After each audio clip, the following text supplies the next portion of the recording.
Shalom everyone, and we are in Parashat Shelah-Lekha. In the Torah, Shelah-Lekha, the book of Numbers, chapter 13, verse 1. And here's one of the famous stories in the whole five books of Moses, the story of the spies. Vaydaber Adonai Moshe lemor, and God speaks to Moses, saying, Shlach lecha anashim, send people, do it for you. Vayaturu, they'll tour the country, the holy land, the promised land. Tour, it's a Hebrew word. How did it get to English? I don't know. Okay, but you find Hebrew everywhere. Vayaturu et Eretz Canaan. This is the verb. They should go and see the land of Canaan, the promised land, Asher ani noten livnei Israel, the land that I'm giving to the children of Israel. Ish echad lemate avotav, one person to each tribe. Tishlachu, you will send, kol nasi bahem. You don't just send a person from each tribe, it will be the president of the tribe, the best man, the leader, and those days, we're talking after Mount Sinai revelation, we're talking about Moses being the top leader of the whole nation. You couldn't be there, a leader sitting in the same government meetings with Moses and be a corrupted politician. They had to be the best people, the most righteous, the wisest, the most spiritual human beings of the nation, and the best of each tribe. וישלח אותם משה מדבר פרן. So, time frame. We just read last week about the Israelites celebrating Passover the first time after the Exodus, which means 1 year passed after the Exodus. Passover is on the full moon of the month of Aries. Okay? And when do the mission of the heads of the nation leave to tour the country? They are leaving on the new moon of Tammuz. The new moon of Tammuz, which means that's the coming new moon. So we are talking, that's how long ago was Passover. So we had Nisan, so Iyar, Sivan. It's 2 months later, 2.5 months after Pesach. So we are 14.5 months from the Exodus.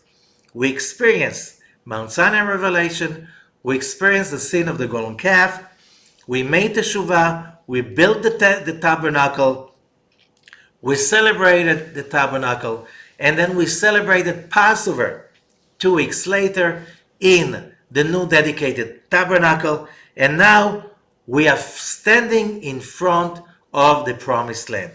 Midbar Paran, that's the south of the Negev, which means you just, and we see it later on, they go up the Negev north, and then into the Negev is the gates. If you're coming from Sinai, you go through the Negev, then you go up the hills, and you are standing already in the promised land.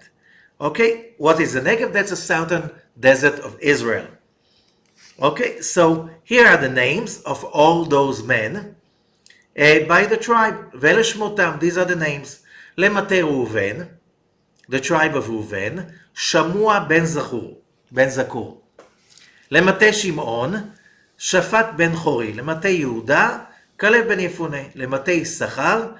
And here it is, it's like almost the order of birth, although this is not exactly the same order. It changes later on, but it's not what matters. וישלח אותם משה, I'm reading verse 17. וישלח אותם משה לתור את ארץ כנען. And Moses sends them again to tour, same verb in Hebrew like in English. What does it mean? When you come to tour the land, you're just coming to see what can you get out of it. Right? ויאמר עליהם, עלו זה בנגב, come up the Negev, and then go to the main mount, which is what is Judea and Samaria today, וראיתם את הארץ, and see the land. What kind of land is it? ואת העם היושב עליה, חזק וערפה. And see the nation sitting there, dwelling there. Is it a strong nation? Are they not so strong? Little or many? Why? You know, before you conquer a land, you have to plan the invasion and the takeover. And then מה הארץ היא היושב בה? What kind of land is it? הטובה, אם רעה? Is it a good land? Bad land? מה הערים אשר יושב בהנה? What kind of cities they dwell in? Are they fortified, which means they are not feeling secure? Or are they living like tents? They're not even cities? And is the land fat? Is it skinny, which means not so rich? היש בה עץ עמיים, if there's a tree or there's none. והתחזקתם ולקחתם מפרי הארץ. Get strong and take from the fruit of the land, and the days of the first fruits of the vines. That's a story. One of the most famous stories in the whole 5 books of Moses. Okay, and then the story is, they come up, they tour the land from the southern desert all the way of northern Syria of today. We're talking about till what they call Hama, still, and Aleppo. Over till, it's like, it's a long tour. And then it speaks about they saw the giants in Hebron, and so on and so forth. And then there's a famous story. Moses told them, bring the fruits of the land. So they bring a cluster of grapes. But if you know the symbol of the Israeli Ministry of Tourism, you see tourists, right? There were tourists. You see 2 men carrying a huge cluster of grapes. The legend is saying it was so heavy, every grape was like a watermelon, so it needed 2 men to carry the whole cluster. And some say even more than that. It was much heavier than that.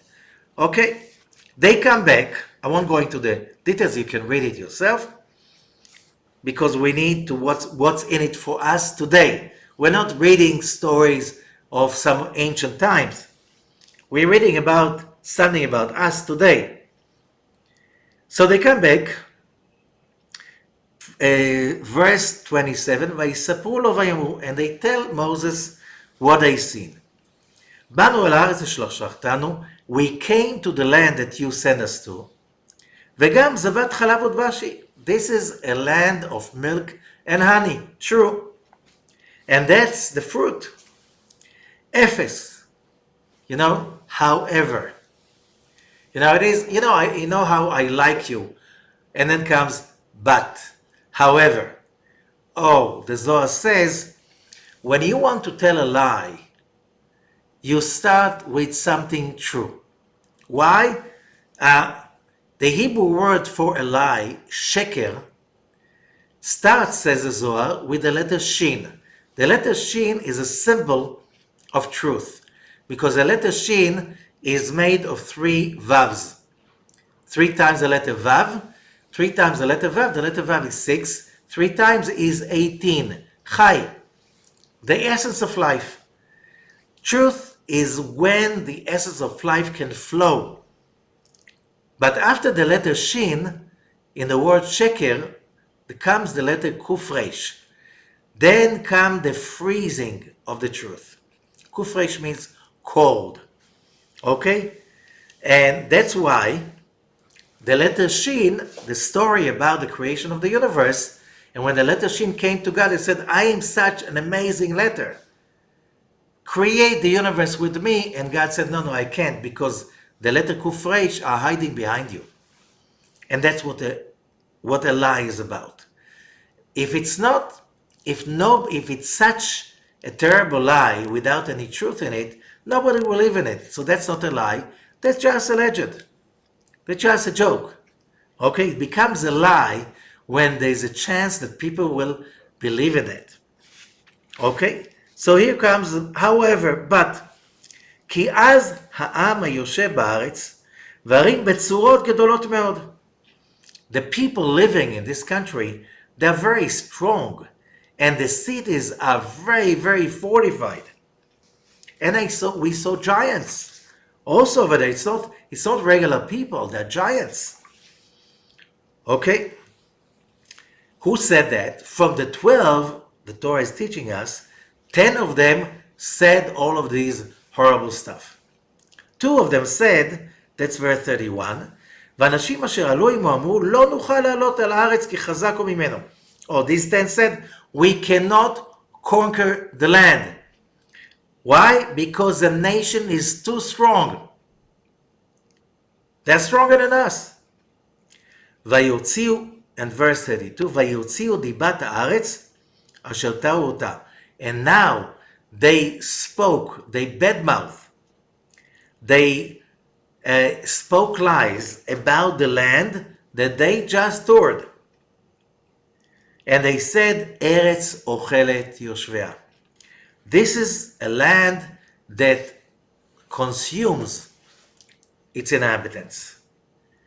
Okay? And then they continue speaking, and there's another sentence that they say we should understand, we should know. Verse 33, ושם ראינו את הנפילים, we saw the giants, the Nephilim, בני ענק, the sons of Anak, ונהי בעינינו כחגבים, and we saw ourselves as grasshoppers. וכן היינו ביניהם. And that's how they saw us.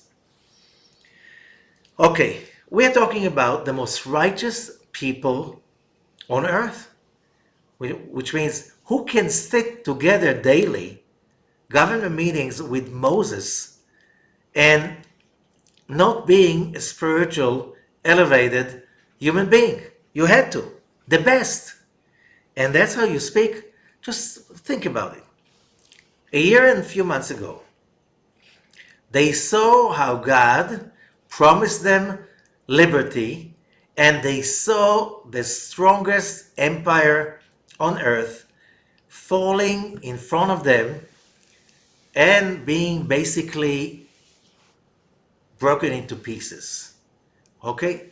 The big empire of Egypt. Now, the Canaanites were their slaves. They were their serfs. You can see today in excavation in Israel, you can see in every Canaanite city of that era, there was the house of the Egyptian governor. Okay? Years later, we're talking about here, they don't see any Egyptians. Why?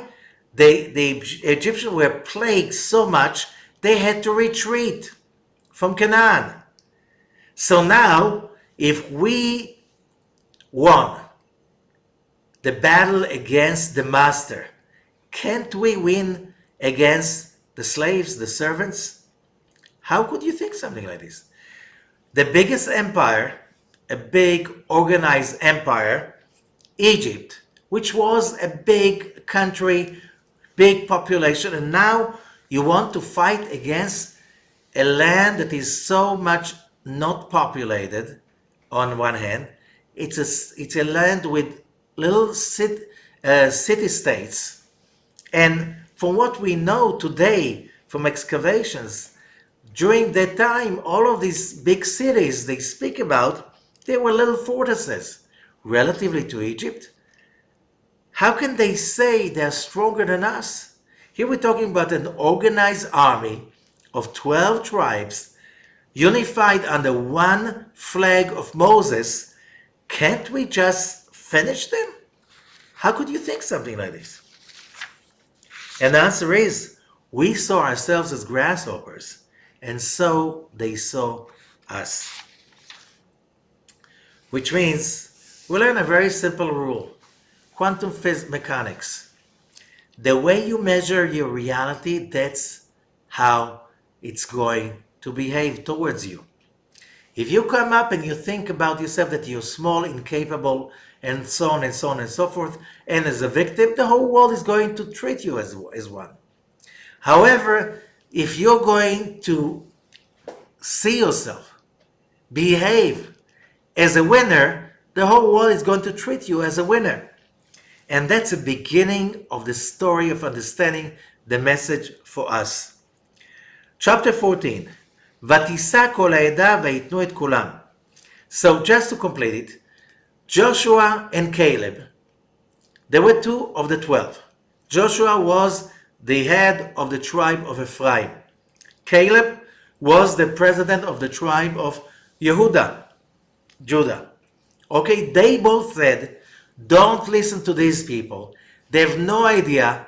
They're lying. It's a great land. God promised it to us, and therefore we can make it. How dare even think about having a doubt? Even how the word starting. This is the land, God is saying, remember verse 2, chapter 13. This is the land that I'm giving to the children of Israel. God made a promise, and God never breaks a promise. Never. God never changes his promises. The whole world knows that today. Some people still during the Middle Ages and even till today thought maybe God changes promises once in a while. Okay? Once he has one chosen nation, then another chosen nation, then another chosen. It's like God has moods and stuff like this.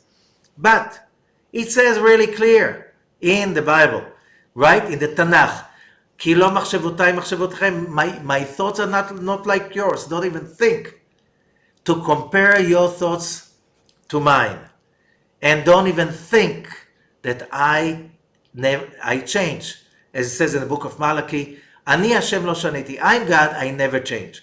You know, I don't change my promises. So, don't you know that?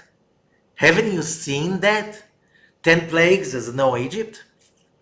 Then splitting the Red Sea, manna from the heavens, water from the stone, Mount Sinai, Revelation. You've seen all of that, and you still cannot get it that this is God's promised land, and if God promises not going to change it, if we go, we take it. No. The whole congregation. So who do the congregation listen to? Joshua and Caleb, who said, we can do it, we have to do it. God promised it to us, or to the other 10, who said, they're stronger than us. Are you kidding? What was the biggest city in the whole Canaan that time? Chatzor. How big was it? Few thousand people, that's it. The Israelites were 600,000 men. What are you talking about? There's no logic. How can they fail so much? And who does the nation listen to? To the 10 ones who badmouth the Holy Land. And it's not bad-mouthing the Holy Land. It's bad-mouthing the one who promised it to us.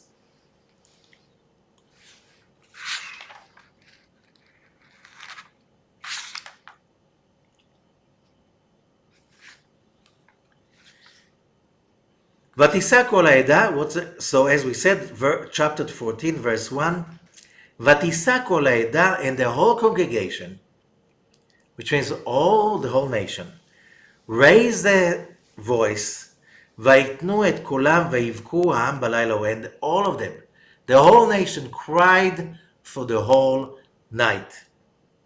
וילונו על משה, and they complained to Moses and Aaron, all the children of Israel. ויאמרו עליהם, כל העדה לומדנו בארץ מצרים, במדבר הזה לומדנו. The whole congregation, we wish we died in Egypt or in the desert. ולמה אדוני מביא אותנו לארץ הזאת? Verse 3. And why God is bringing us to this land? To die by sword.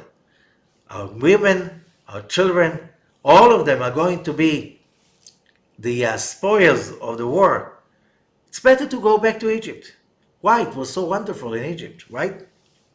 There were human rights, equality, of course. There was social security, unemployment, whatever we needed, it we had over there, right?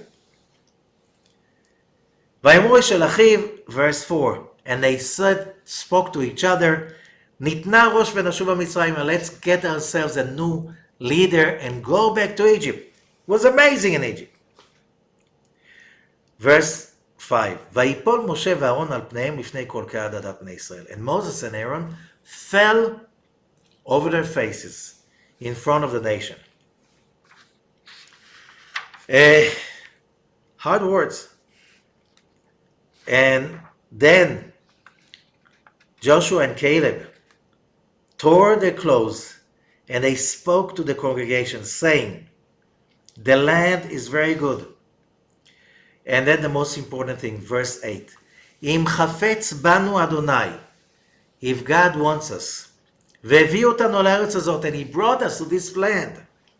ונתנה לנו, he promised us this land. This is the land of milk and honey. אך באדוני אל תמרדו. Do not rebel against God. ואתם אל תראו, don't worry, because these people, our bread will eat them up for breakfast. That's how they say. Okay? They're a dying nation. What was the result? Verse 10, ויאמרו כל העדה לרגום אותם באבנים. The whole nation wanted to stone them. Suddenly, וכבוד אדוני נראה בו אל מועד אל כל בני ישראל. The glory of God has been seen over the tabernacle, so everyone could see. And God's response was, again, let's destroy all of them and make from you, Moses, a new nation. Same story, almost word by word, as after the sin of the golden calf. And we know the biggest trauma is the golden calf, and there's a bigger one, this one. Okay? They asked for forgiveness. They received the forgiveness. And then this. And we know the day that the leaders left for the Torah was the new moon of Tammuz. Okay? The sign of Cancer. They came back 40 days later. That was the 9th of Av. The 9th day of Leo. Because they cried, because they complained, because they blamed, and because they bad mouth the land and listened to it. The decree, that's a famous decree, that all of them have to perish in the desert before their children can get into the promised land. So all of those complainers were sentenced to die in the desert for the next 38 years. Only 38 years later, Joshua was still alive, Caleb was still alive, some others were still alive, all the rest died. And when Moses went up to the mount, Joshua came in and took over the land, the promised land. So what's in it for us? And I think you're getting it. Because it's very simple. Very simple. And let's read what the Zohar is saying. I'm reading now from the Zohar, פרשת Shelah-Lekha, verse 9 in the Sulam. תחת זה, משה, היתם מדוע לא ידע דלה יעולה רבי זמנה דע, לאו אחי אלא ידע. והבה באי למין מינה, עד להסתלק ושילח לאילן מעללי. כיוון דלעתיבו מילה כדקאיות, לה שלח זמנה אחרה. עד דקודשה ברוח זה ליד, הכתיב, עלה להר הדברים הזה וראה את הארץ. וכתיב, ויראו השם את כל הארץ, ולדע בלכודו, אלא כל אינון דזמנין למיקם בכל דרה ודרה, כולו אחזי לי למשה ויתמר, והוקמוה חבריה. Translation. Come and see. Moses, are you going to say that he did not know what will be the result of that Torah? That he will not be able to enter the Holy Land? Look, if they came back, looks from the words of the Torah, if they came back and said, like everybody, all of them, like Joshua and Caleb, that's our land just because God promised it to us. Logically, Could we win against Egypt? No. Did we win? Yes. Could we get freedom out of the Egyptians? No, no way logically. How could we do that? We won. We won the freedom. Can we win against the servants of the Egyptians? How can we have even doubt about it?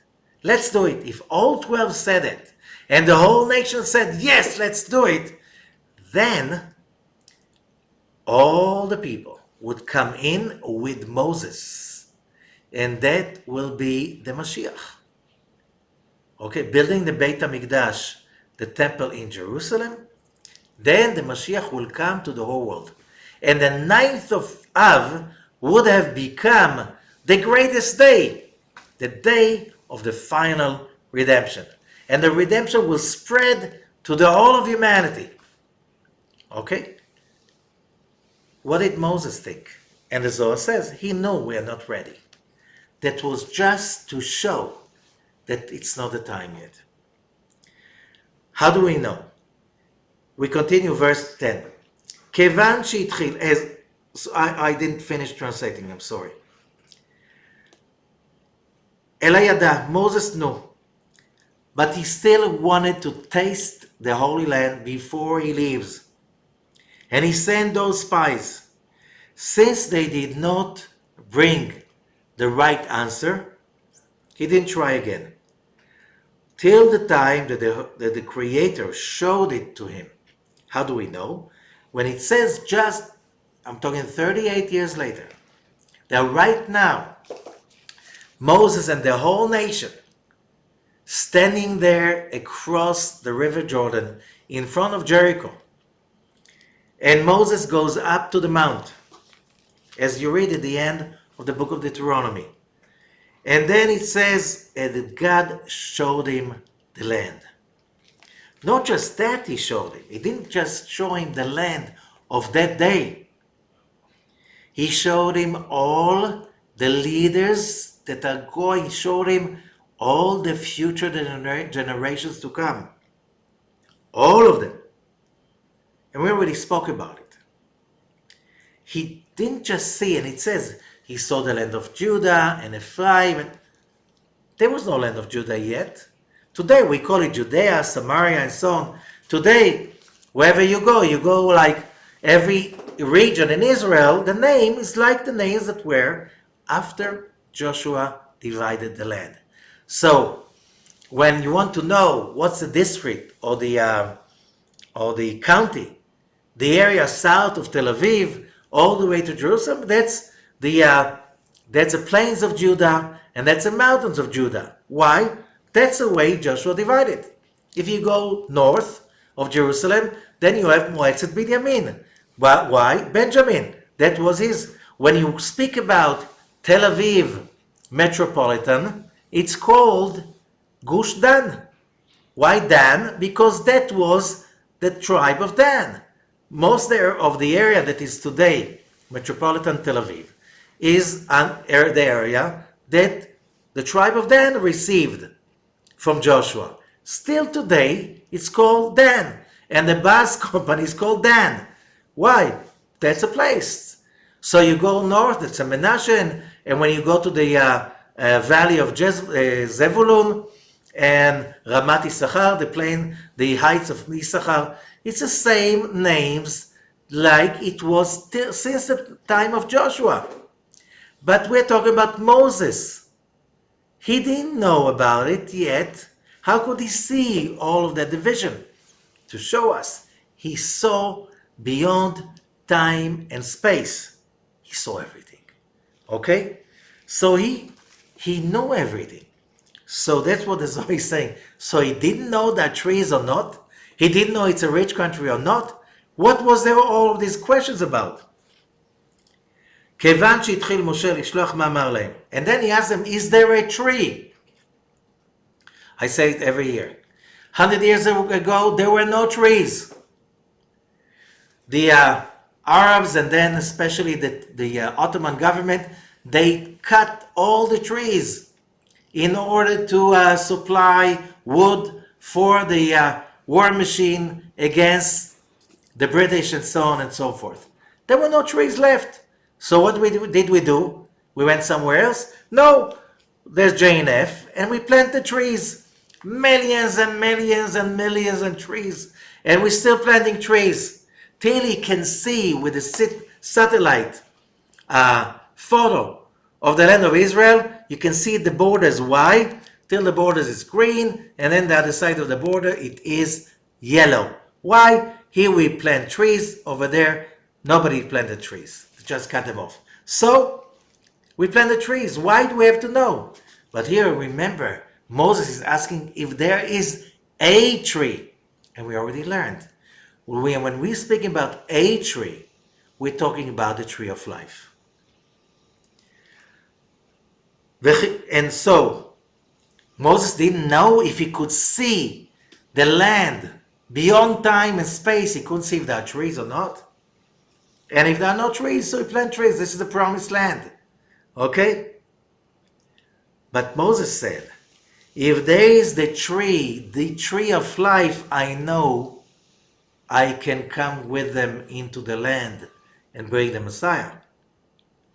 Because I know that the tree of life, if we can connect to the tree of life down in the physical land of the promised land, then I know that it's my time to come in. Why? It's a time of humanity to be redeemed. But if those people cannot find the tree of life, and they are the best of the whole nation, and they see only the tree of knowledge, good and evil. Oh, there's a land of milk and honey, but it's a land that's consuming its inhabitants. It's a dangerous land. Till today, Israel is a dangerous land. Okay, it's a whole dangerous neighborhood, the Middle East, till today, right? So why giving us Israel? Why not a nice corner that nobody fights on, like Newfoundland, Iceland? Why such a place that every nation has to pass through? Okay, what can we do? This is the land, the promised land. The gates of heavens are here. That's the middle of the earth, the gates of heavens. Okay, so immediately after that, there's an article in the Zohar about a story at the end of the parasha, and a story about Tzlofchad. Where can we find it? If we read in the book of Numbers, chapter 15, verse 32. Vayu bnei Israel b'midbar, and the children of Israel were in the desert. Vayimtzeu ish mekoshesh etzim beyom haShabbat, and they found a man collecting wood for fire during Shabbat. Vayekrivu oto motzim oto mekoshesh etzim el Moshe. So the ones who found him brought him to Moses and Aaron and the whole nation. Vayanichu oto b'mishmar, didn't know what to do with him. So God asked Moses, what can I do with him? What can we do with him? What should we do with him? Vayomer Adonai el Moshe, verse 35, and God says to Moses, Mot yumat, he has to surely be killed. Ragom oto ba'avanim, he should be stoned to death. The whole nation should stone him outside the camp. And that's how they did. Okay? Just because he was collecting wood on Shabbat. Wow. Amar Rabbi Chia. I'm reading the Zohar. That's the Zohar immediately after what just we read about those people. Katuv vayimtzeu ish mekoshesh etzim b'yom Shabbat. So there was a man, collecting wood. Mai ma'etzim shebechanu mi o ish. Who is this person and what are these trees, wood, we're talking about? And the answer is, that man, his name is Tzlofchad. And Tzlofchad, what's the meaning of the name? Tzel Pachad, the shadow of death. And what he was doing, no, he was not collecting wood. That was not his crime. He was trying to compare between the tree of knowledge and the tree of life. So, isn't that what study is about? You should study. No, no, no. The problem is that he wanted to inject the consciousness of tree of knowledge, good and evil, into the tree of life. And that's exactly what we are talking about with the spies. Here we are, after the Exodus, after miracles that never been seen on earth. Those people experience firsthand those miracles, experience firsthand 7 weeks in the desert, Mount Sinai revelation. Each one of them experience it as in the level of the highest prophecy, like on the splitting the Red Sea. Okay? And now the golden calf, now bad-mouthing the land that all their lives, being slaves, their parents, their grandparents talk to them. We are suffering here.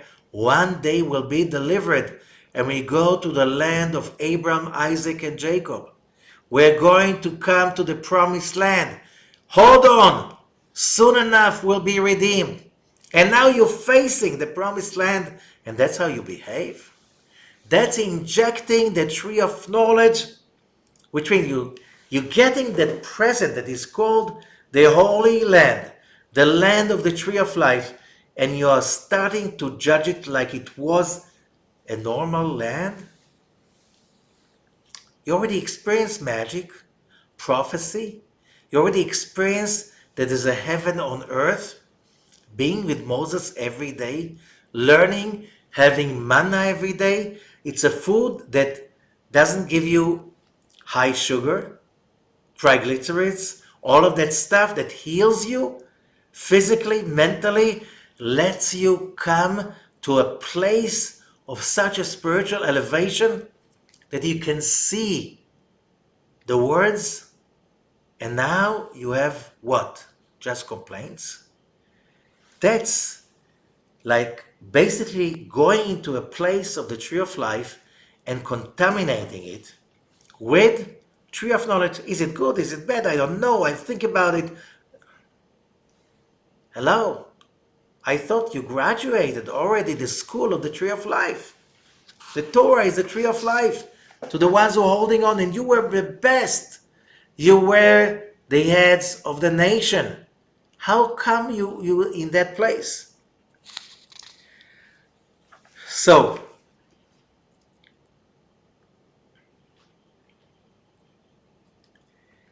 they did not find, says the Zohar, the tree of life. They did not get only the tree of knowledge. They were not ready for that. The Zohar says, how could they do it? Look, this story is not bad-mouthing those 10 men that lived some 33 centuries ago. It's not bad-mouthing the rest of the nation that listened to them. Why? It's none of our business. So why is it written? Okay, it's written because there's something in it for us, to show us. Here are those people, that they are here after learning, seeing miracles, and so on and so forth, and they mess it up. Okay, and definitely a few lessons. One lesson is, a lot of people are saying, how come God is not bringing the Messiah right now, showing us miracles like from the Exodus, and then we'll be redeemed, and there will be an end to all sorrow. You understand right now that people cannot be redeemed. People must redeem themselves. Those miracles did not make the difference. The moment came, and even the most educated spiritual people, when they were next to Moses, 40 days away from Moses, and they fell back to their reality. Fear, judgment. The Zohar says they were thinking about in the desert, everything is perfect. We're studying every day with Moses. The man, what's left? It's like, what do you need? Now we go into the promised land, and each one will get what? A farm? How big? Okay, few acres, and then you'll have to be busy the whole day, digging, planting, cleaning, fighting, protecting, harvesting, praying for rain and not. Who wants that? We're sitting here, everything is so amazing. That's exactly the story of each one of us. The fact that nobody is immune, even the smartest people, even the holiest people, the fact that nobody can redeem us, the fact that we need to redeem ourselves, finding the tree of life is our job every day.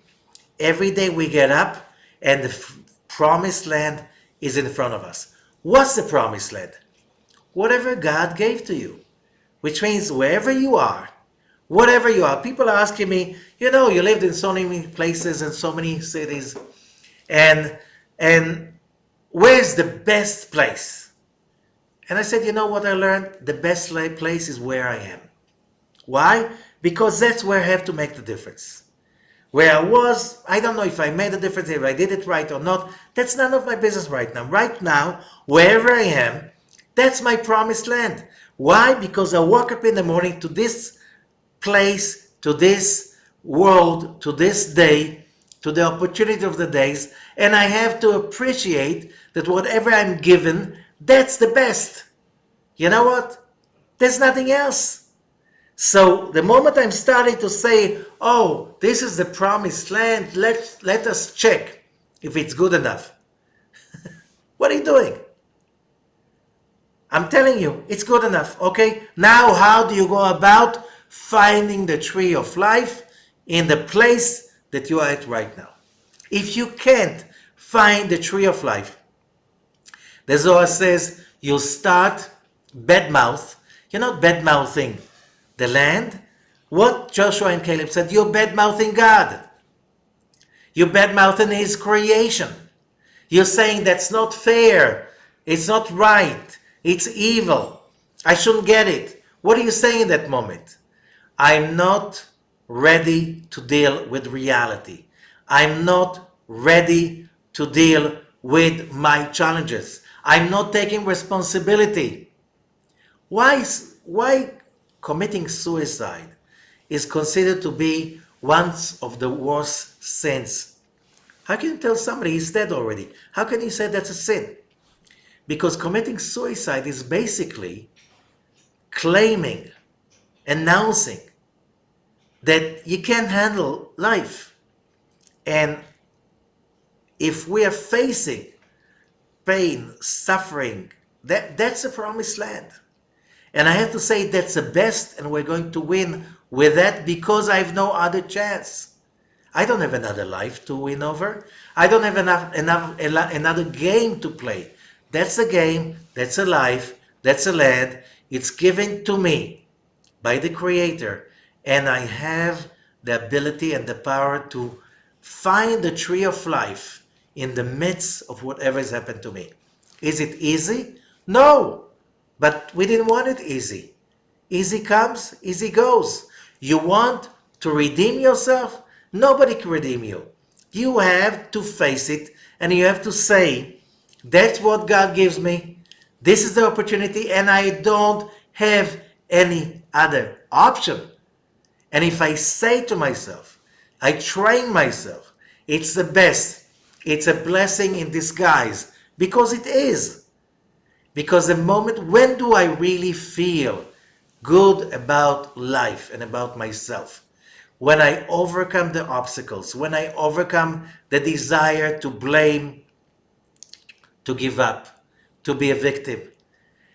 That's when I do that. And every human being, in order to be humans, we need to have that fight daily. So, if there's no option to fail, you can fail. How come Adam and Eve failed? There's no game if you have no option to fail. It's not a real challenge if you know that the game is sold. You're going to play soccer, checkmate, chess, whatever game, and you know that the other one playing against you, he was paid to lose so you can get happy. Do you enjoy the game? No, you can't. Why? You want a fair game. And what's a fair game? A fair game means you can fail, and you can feel pain, and you can feel it's the end of the world, and you have to get up and try all over again. That's a fair game. That's the only way you really can own the victory. So we have to remember, the winning is not the end of the game. The winning is every moment we don't give up. The winning is every moment we say to ourselves, if this is what I have to face, that means that's my promised land. And if this is a promised land, it's going to be easy? No. No. It should be the hardest, otherwise I won't appreciate it. So here we have the holiest people in the world, the wisest, smartest people in the world, and they failed. And it's to teach us we can never trust ourselves. Those people did not worry they can fail. Why? They failed so safe, being around Moses, having a supportive system of 600,000 people, trusting each other, pushing each other to connect to God, to do the spiritual work. But then they had to leave the support system. They were only on their own. They're not 600,000 led by Moses. They're just 12 by themselves, sneaking around the promised land. And here the thoughts came in, and they didn't even realize how those thoughts of doubt, of darkness, of ego, pride, maybe we come, the Zohar says, maybe we come to the Holy Land and now they don't need us anymore. Why? They need somebody who knows how to divide lands, administration, stuff like this. We are just teachers. They don't need teachers right now. Teachers would be also, but they need administrators, organizers, people with charisma, people who can, get an army and have the job done. People understand engineering. Okay? Maybe they won't have us as leaders anymore. They were not afraid, and when you're not afraid you can fall, you will fall surely. We are humans, the most righteous people. How many stories are there in the Torah, in the Mishnah, in the Talmud, about people who reached like levels of spirituality and trust and awe and connection to God, and after decades of fame because being such righteous people, overnight. And that's why the Baal Shem Tov, the founder of the Hasidic movement, said, you should never trust yourself till the moment you die. Till the last moment. We all have, as humans, evil inclination. And the job of the evil inclination, that's his job, that's what he's here for, is to test us, to challenge us, to make us fail, so when we win, it's a real victory. It's something that stays forever. And therefore, as long as you live, don't trust yourself. Don't trust everybody who's saying, even the holiest people. Does that mean that everything they do and say must be right? No. Here, look at those people. They were the holiest people, and they made a mistake. Was Moses always right? Were there any mistakes? Yes, there were some mistakes.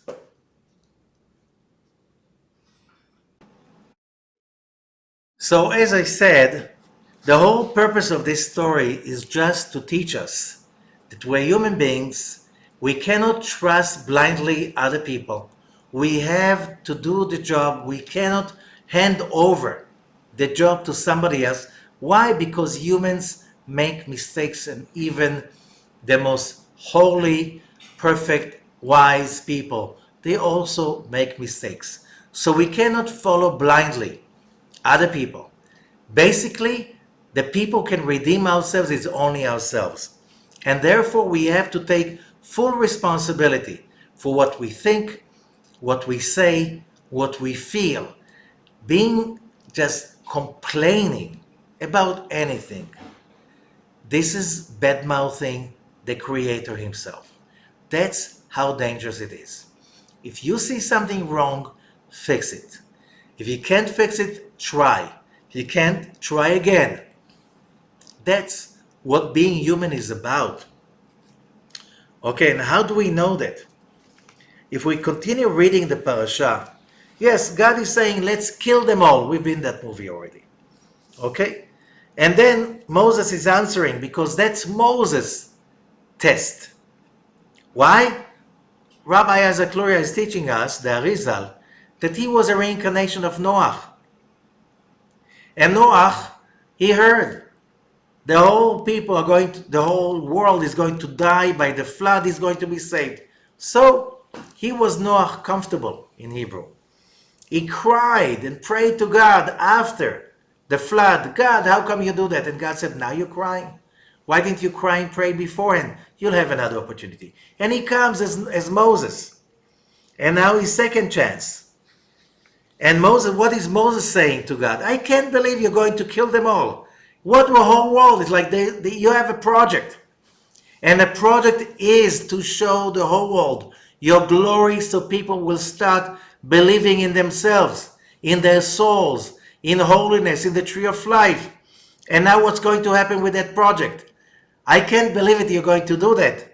You know, the whole world heard about the 10 plagues. The whole world heard about the splitting of the Red Sea. The whole world heard about Mount Sinai revelation. The whole world heard about that nation that is wandering in the desert with a pillar of fire and a pillar of a cloud during the night, the pillar of fire and cloud during the day. And now, verse 15, chapter 14. And now you're going to kill these people as one person? What will the nation say? That they heard about you already. You know, the project that started, you're going to destroy your own project, Moses is saying to God. Who is Moses arguing with? With his own thoughts, saying, oh, God is going to kill them. There's no way. There's a bigger picture. That's not going to happen. And here Moses is teaching us. Same thing. They said, the spies, we saw ourselves in front of the giants as grasshoppers. That's how they looked at us. Okay? It doesn't matter your size. What matters is what you think about your abilities. You know, you can be the size of a cockroach, and people the size of, a few 100 pounds will run away from you. How come? Can you bite them? No. Can you eat them up? No. But, when you have the right reputation, you can scare creatures much bigger than you are. Thousands of times bigger. So, it's not about who you are, it's about what you think you are. And then Moses is saying again, V'ata yigdal koach Adonai, verse 17. Moses is telling God, your power in this world should grow. And he's using not the 13 attributes, he's teaching us you can use 13 attributes or you can use only 9 of them. You don't have to use all of them. Okay? And then he says, verse 19, Slach na lavon ha'am hazeh, kegodel chasdecha. Forgive the sin of this nation because your chesed, your giving and kindness is great. וכאשר נסעת לעם הזה ממצרים ועד הנה. You forgave these people till now, you have to forgive them now. It's like Moses giving an order. And what's God's response? Verse 20.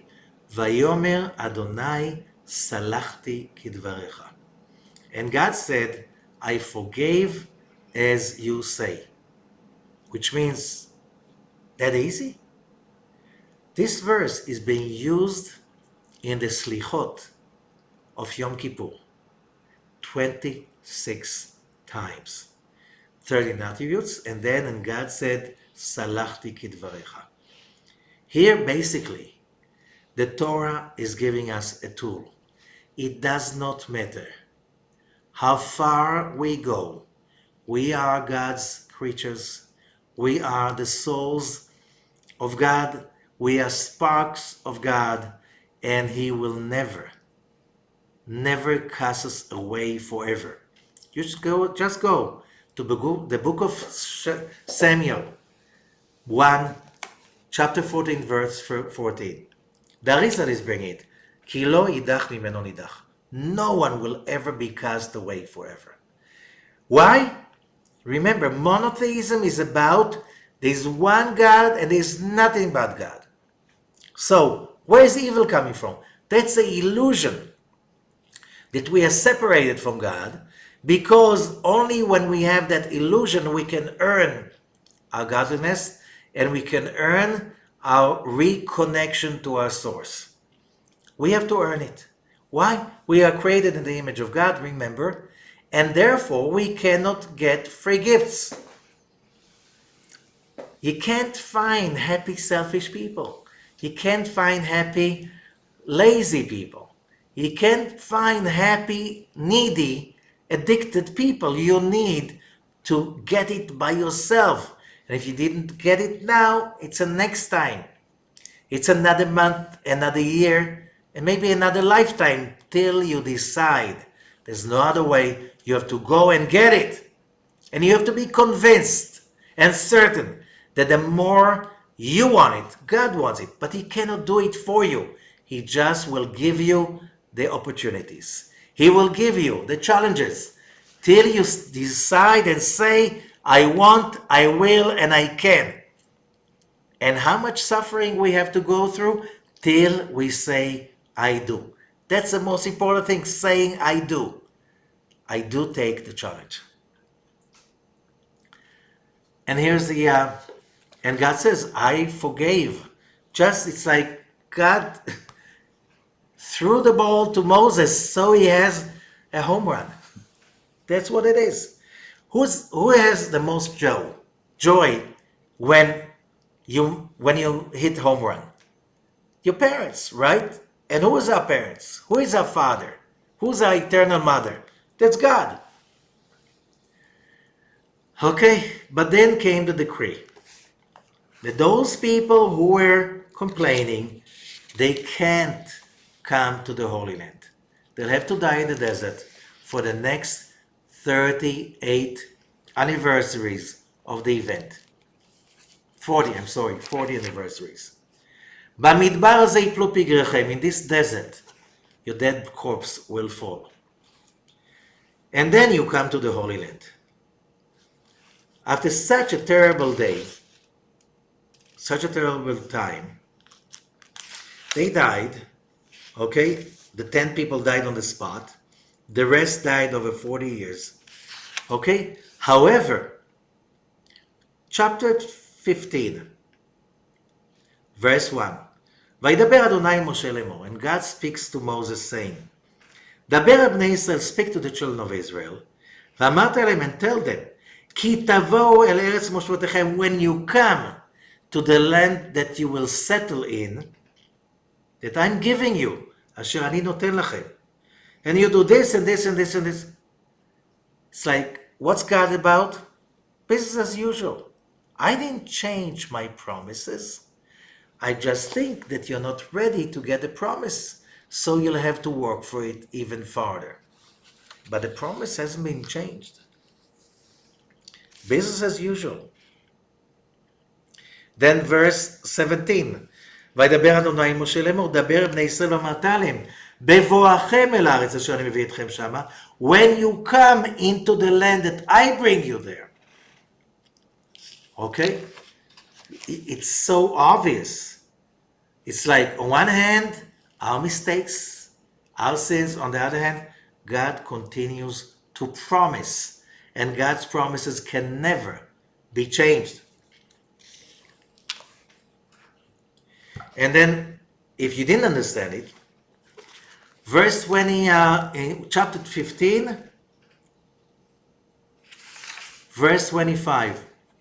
וכיפר הכהן על כל עדת בני ישראל ונסלח להם כשגגאי והם לא הביאו את קורבנם.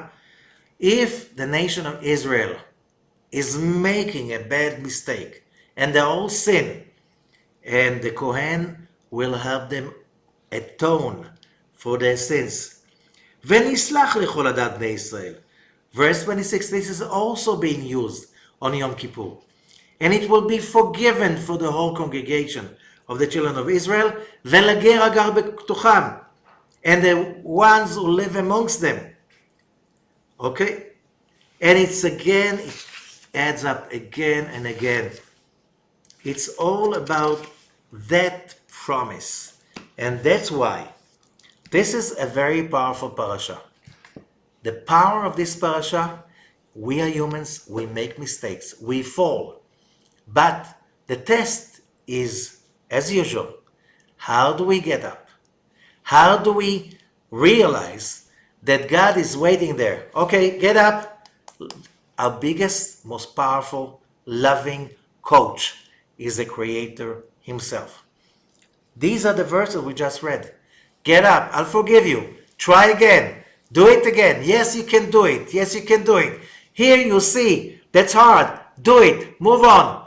We just heard what we just read.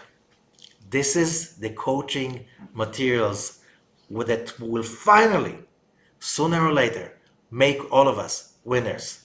Thank you so much.